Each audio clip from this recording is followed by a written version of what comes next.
Can he telling us? Okay, what do you want me to do? Go. Hello, this is the impact of children raised in a single parent household research proposal. I am Alicia Hargett.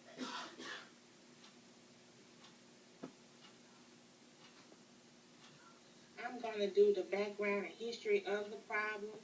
Children that are raised in a two parent household are more likely to become successful at school, in the workforce, and even in their marriages than children raised in a single parent home. Over the past 20 years, single parent families have become even more common than so called nuclear families, consisting of a mother, father, and children. Children encounter many social problems from growing up in a single parent home or without a father being present in the household. The problems they may have include lack of financial support and various emotional problems by not having a father around, which can contribute to issues later in life. Meanwhile, children of single parent homes become more independent because they learn to take care of themselves and rely on others to do things. The brief statement of the problem. In today's society, the rate of single parent households is becoming increasingly overwhelming. With this circumstance, many tough issues arise.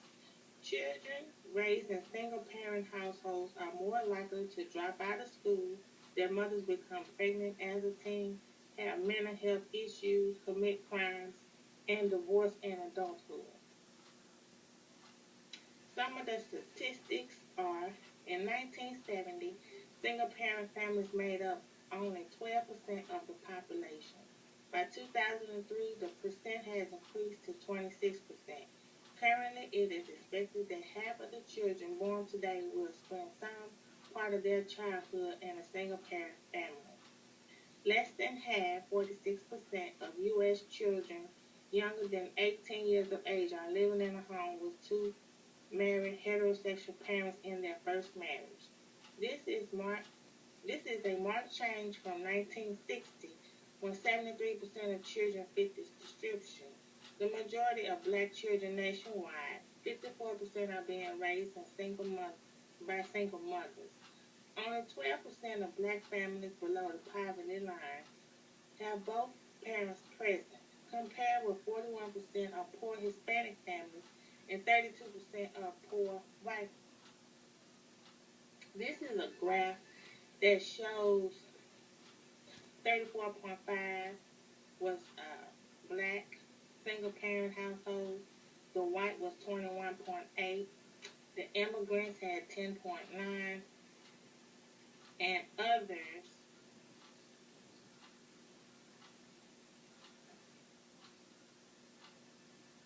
And now we will have Jean to talk about the intervention. Hi, my name is Jane Pippins, and I will be doing the intervention.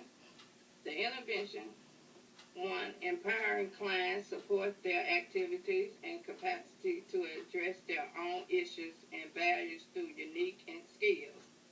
While maintaining a focus on the family, the social work can aid in the individual members and identify their strengths and resources within the family, involving significant family members, emphasizing cooperation, re- reduction of stress, and pool of resources. Allocating agency resources focus on the agency planning, outreach, and networking. Review of the literature. The purpose of this study is to examine the quality of parent-child relationships and the psychological adjustment of children and female head families with no father present from birth or early infancy. Family headed by single heterosexual mother, solo mother, and family headed by lesbian mothers were studied in comparison with two-parent heterosexual families. The absentee of a family in the household from infancy was not found to have negative or consequences for the psychological well-being of children or for the quality of mother-child relationship, apart from the child perceiving themselves as less competent, and the mother reported more severely disputes with the children and adolescents. Hypotheses question. The main hypothesis question that arises from the investigation done is whether children from single mother families show poor psychological adjustment because of the absence of a father, or whether other factors are involved.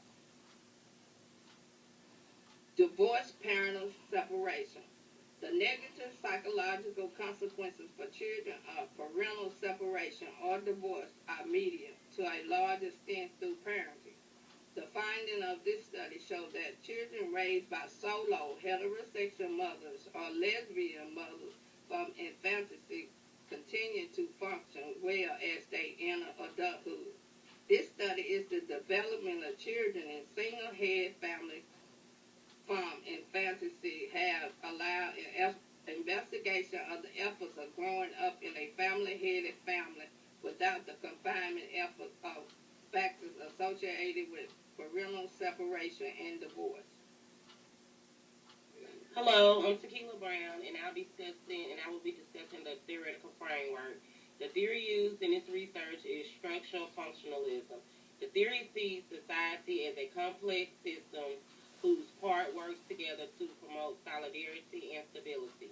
Important concepts in functionalism include social structure, social functioning, manifest functions, and latent functions.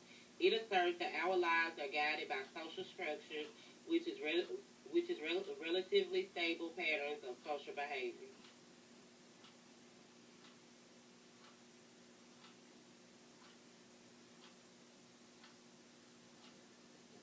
Social structure gives shape to our lives, for example, in families, the community, and through religious organizations. Each social structure has social functions or consequences for the operation of society as a whole. The structural functionalism theory is commonly used when relating to single parenting.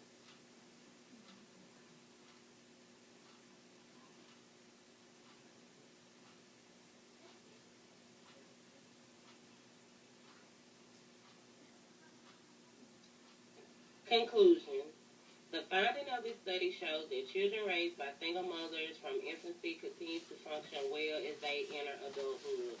The female-headed families were found to be similar to comparison group of traditional families on a range of measures of quality of parenting and young adult psychological adjustment, with the scores on the measures reflecting positive family relationships and high levels of psychological well-being.